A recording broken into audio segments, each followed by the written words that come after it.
Estamos en Perspectiva por el canal Momento 24 y M24 en el Facebook Live, hablando con María Elvira Samper, una de las más grandes periodistas colombianas. Ella ha sido directora de Semana, estuvo en la mesa de trabajo de RCN y ahora, pues obvio, también tiene sus proyectos en plataformas digitales. Y precisamente vamos a hablar de tres temas fundamentales en este programa. El primero, pues hablar de los dos libros que ella ha producido, el libro La extradición y el libro 1989, pero quiero comenzar por un tema de actualidad, María Elvira, y es preguntándole cómo ve usted el ejercicio de su profesión en este momento, desde las plataformas digitales, en esta coyuntura política que estamos viviendo en el gobierno de Gustavo Petro con todos sus avatares. ¿Cómo vive este momento periodístico, María Elvira? Pues mire, yo, pues para empezar, para que sepan, yo me muevo en los márgenes hoy en día porque no estoy en ningún medio formal, ni alternativo ni no alternativo, pero digamos, como espectadora, entre comillas, a mí me parece que estamos pasando por un momento muy crítico con, primero, desde un cierto punto de vista, con esa tendencia de los periodistas a hacer ellos la noticia, con esa polarización donde todo el mundo busca ver cuál es la frase más impactante para buscar likes. Y por otra parte, digamos, por otra parte, una audiencia que no está educada en general. Entonces, estamos creando en una época de conectividad supuestamente, donde tenemos una cantidad de instrumentos a la mano.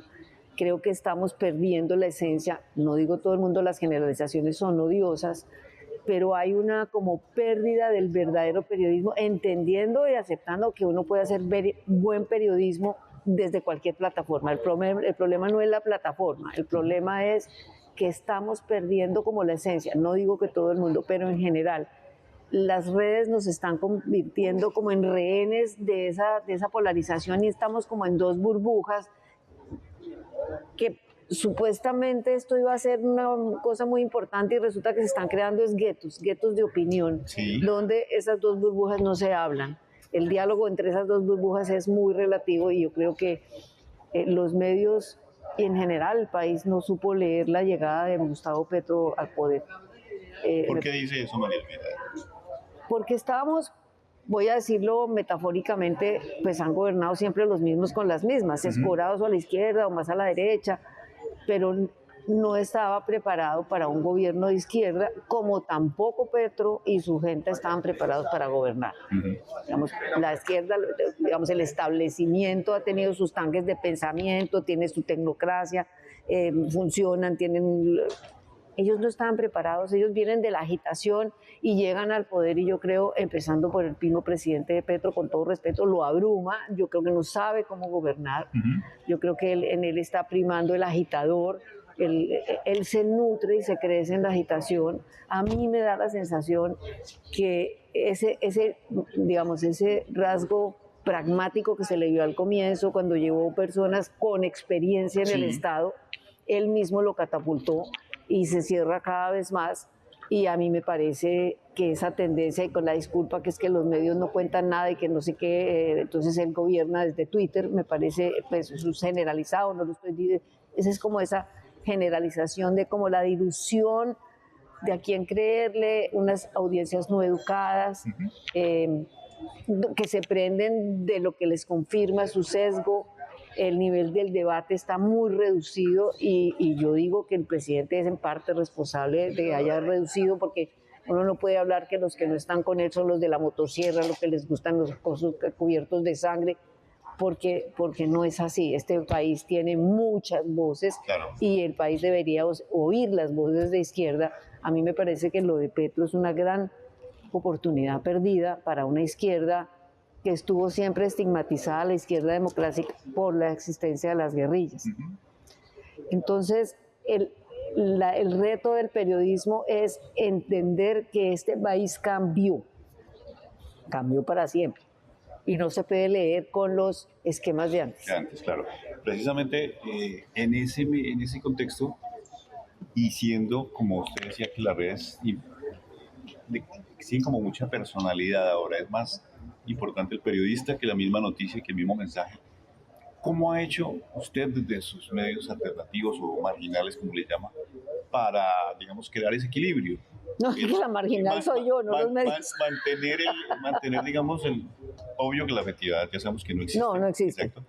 Pero para mantener su personalidad, su trayectoria y analizar este momento a través de un podcast o de no, unos medios que son muy personalistas. Sí, no, de acuerdo. Lo que pasa es que, digamos, yo, como digo, no son los medios marginales. La que está marginada soy yo. La que está en los medios, los márgenes soy yo, porque no estoy escribiendo columnas, no pertenezco a ningún medio convencional ni nada. Acabo de terminar de trabajar con un periodista del Espectador, una serie documental en podcast, y ahí aplicamos todo el rigor periodístico de confrontar fuentes, de consultar frentes, de verificar los datos, de mirar experiencias. Ahí ejercimos el buen periodismo se puede hacer en cualquier formato.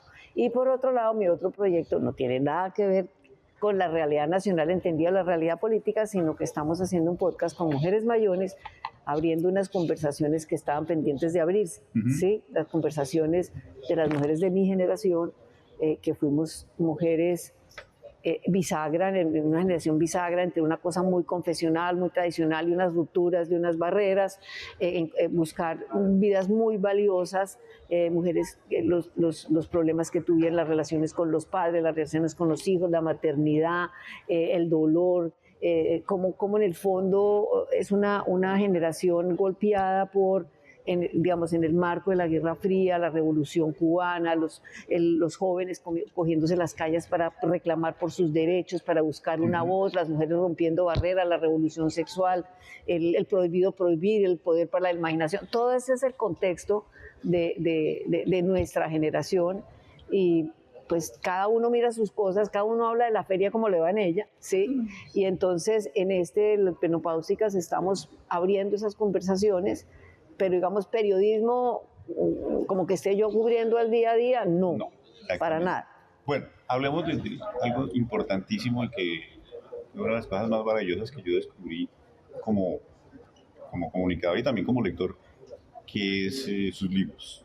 Primero, pues 1989 es un libro muy importante que nos ha marcado. Cuéntenos por qué 1989, ese año.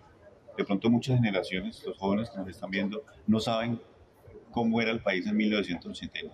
¿Por qué 1989? Ni 1989 ni 1948. Sí, más o menos, ¿no? Sí, a mí me sorprende mucho muchos periodistas jóvenes con mucho entusiasmo, pero como con muy pocas lecturas y muy poca formación en qué pasó atrás, que mirando eso se puede explicar qué pasó ahora. Ahora, 1989, eso fue acordado con Edgar Telles, que entonces era editor de Planeta, que un año, pero violento, uno de los años más violentos de la historia de Colombia, por lo menos en el siglo XX. Entonces dije, bueno, ¿cómo lo hacemos? Porque además me dijo, dije, pero todo está escrito. Entonces me dijo, no, déjeme, yo lo pienso y miro, y empiezo a buscar y bueno, ¿qué hago? ¿Cuál es la estructura? Le dije, la única manera, primero, no creo en la objetividad, segundo, pero hay unos hechos objetivos. Sí, eran los hechos. Exacto. Y segundo, concatenar lo que fue pasando en ese 89 desde enero, que fue la masacre de la Rochenta, y empieza uno a darse cuenta que ahí hay una cantidad de violencias cruzadas, ¿sí? Que está todo el exterminio de la UP, que están los paramilitares, que está la guerra de las Esmeraldas, y todas las semanas, mes tras mes, asesinan jueces, asesinan periodistas, la bomba del Espectador.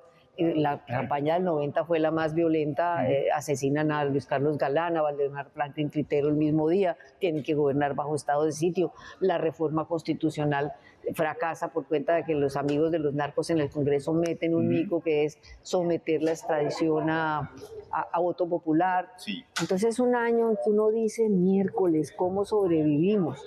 ¿Sí? Y es una demostración de que los países no se acaban. Entonces, frente al pánico que hay ahora, ¿qué va a pasar con el gobierno de Petro?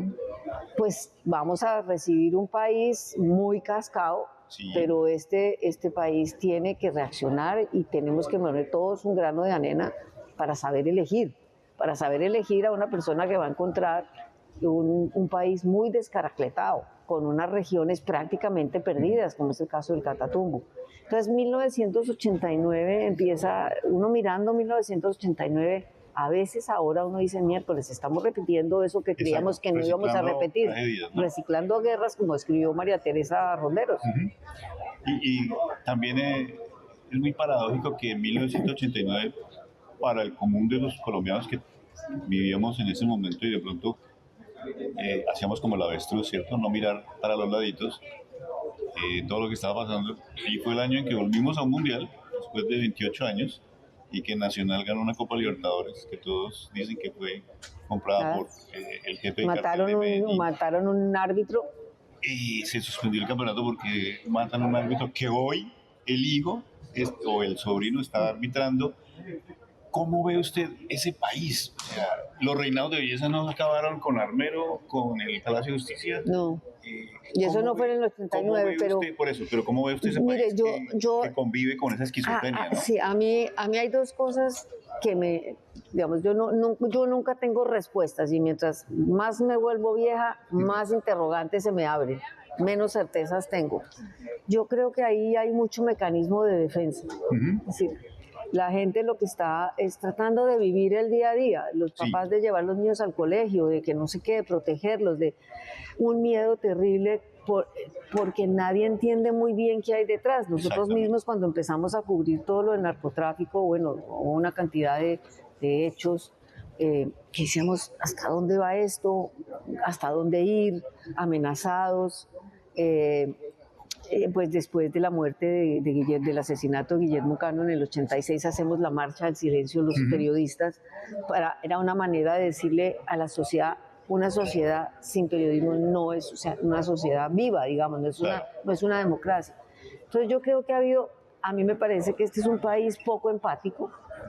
En las grandes, un país de ciudades, en las ciudades a la gente hoy en día lo que le importa es que no le roben el celular, que no sé qué, pero la gente está muy ajena a lo que está pasando en la periferia, donde realmente el conflicto sigue vivo.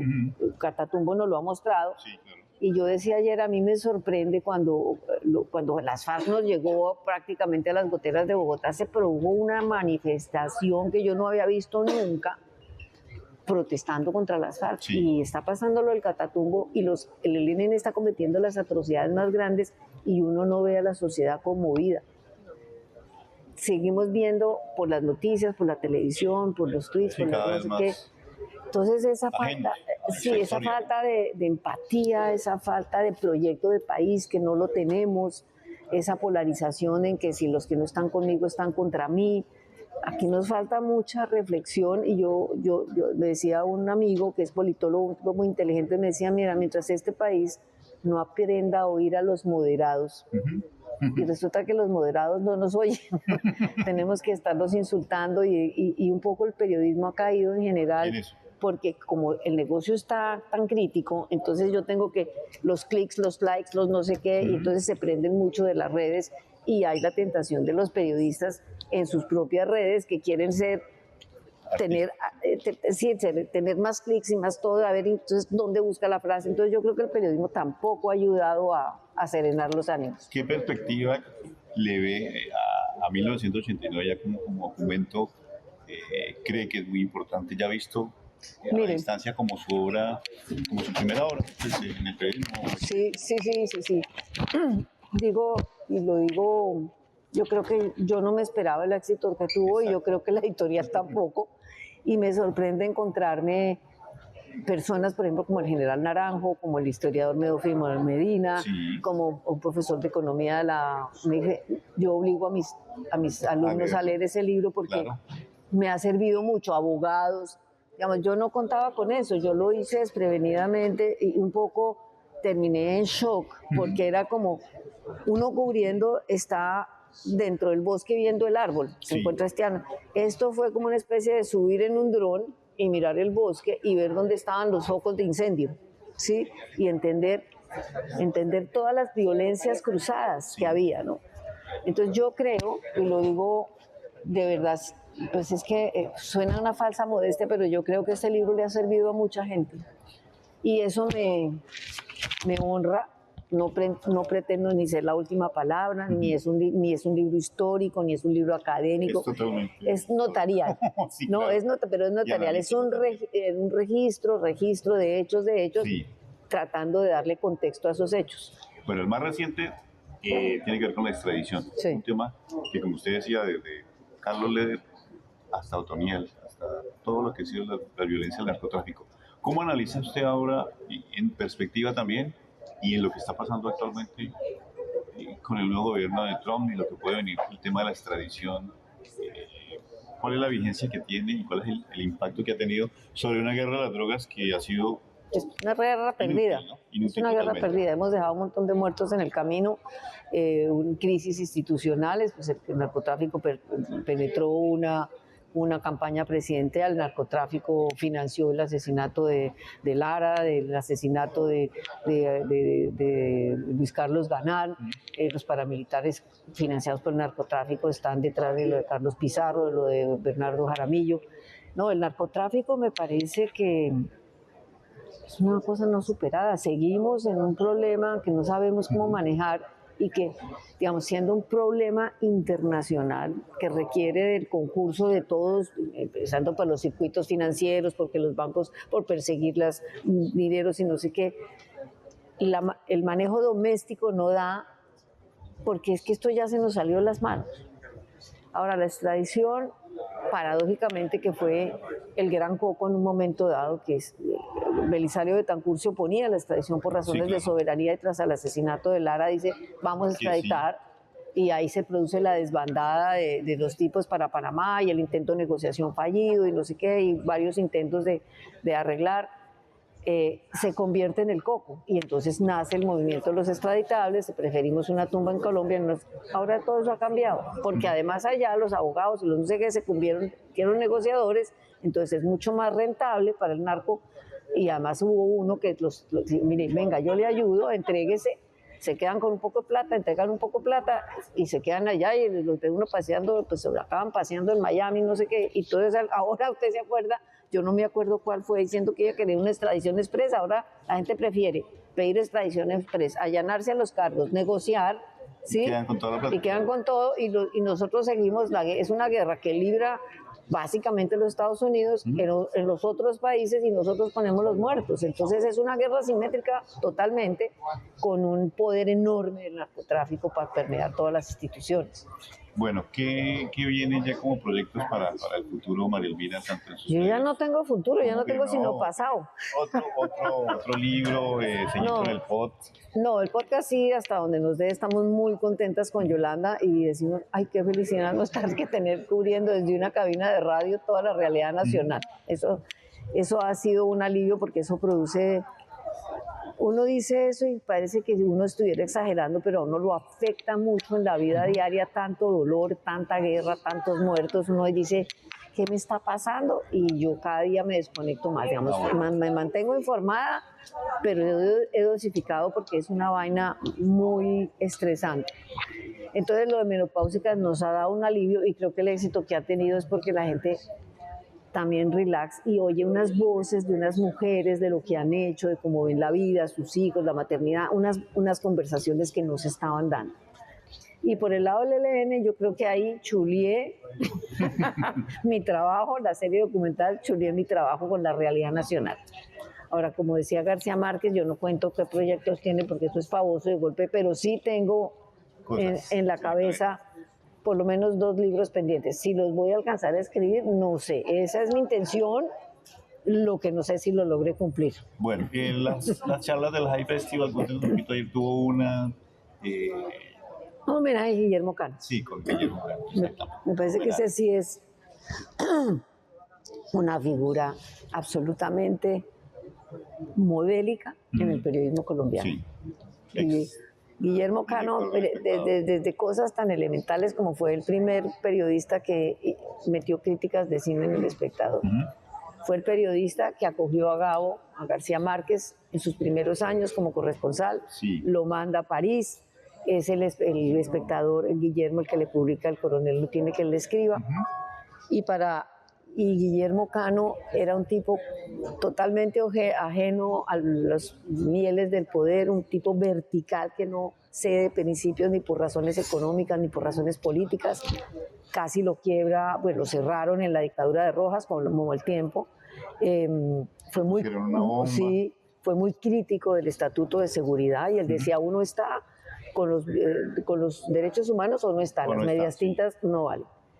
Por otro lado, pues fue el que, digamos, el gran impulsor de las investigaciones contra el grupo colombiano, que le quitan la pauta y casi lo arruinan. Y después le pone el pecho a todo lo del narcotráfico, es el gran aliado. Rodrigo Lara es el que encuentra en los archivos del Tiempo una foto de cuando con la captura de Escobar, que lo capturan con Guillermo Gaviria, es que se llamaba, no, Gustavo Gaviria, el primo, en Ipiales, entrando una droga entre una rueda de un camión, y acaban asesinando a los que lo capturan, y eso le da todo el impulso a Lara, porque se vuelven el gran aliado de Lara, y yo diría que en la lucha contra las drogas, El Espectador con Guillermo Cámara a la cabeza se convierte en un nuevo actor político, y eso le cuesta la vida, y es tan dramático como que le daba y le daba y le daba y salía en su propio carro, y usted ve ahora pues a todos los concejales que nadie los conoce ni en la casa, llenos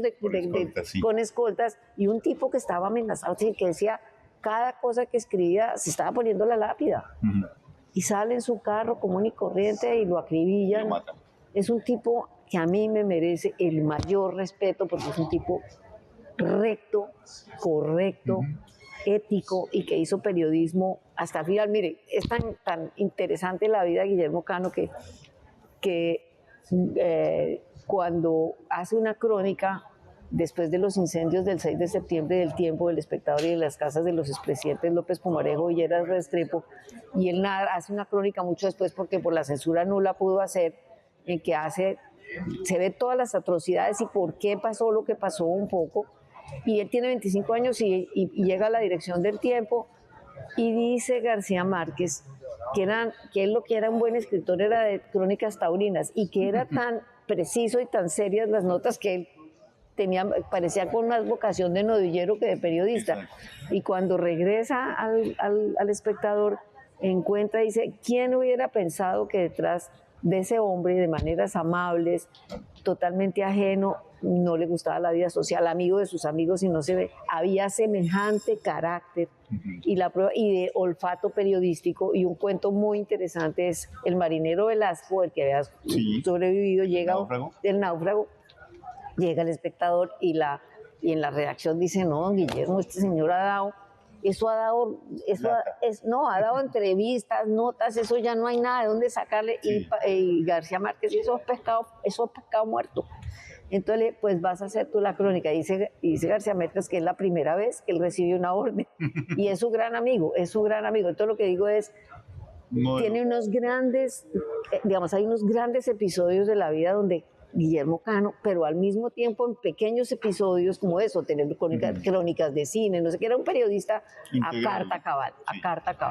Pues muy amable, María Elvira, y ojalá que se vean muchísimos más proyectos, hay tiempo para hacer más cosas. Muchas gracias. Estamos aquí celebrando la vida y celebrando el periodismo con una de las mejores periodistas. No, a mí bájame el adjetivo. Muchas gracias. Vieron en el canal 6, H Multiplay, y también a través de nuestra plataforma digital M24 Noticias. Muy amable, muchas gracias.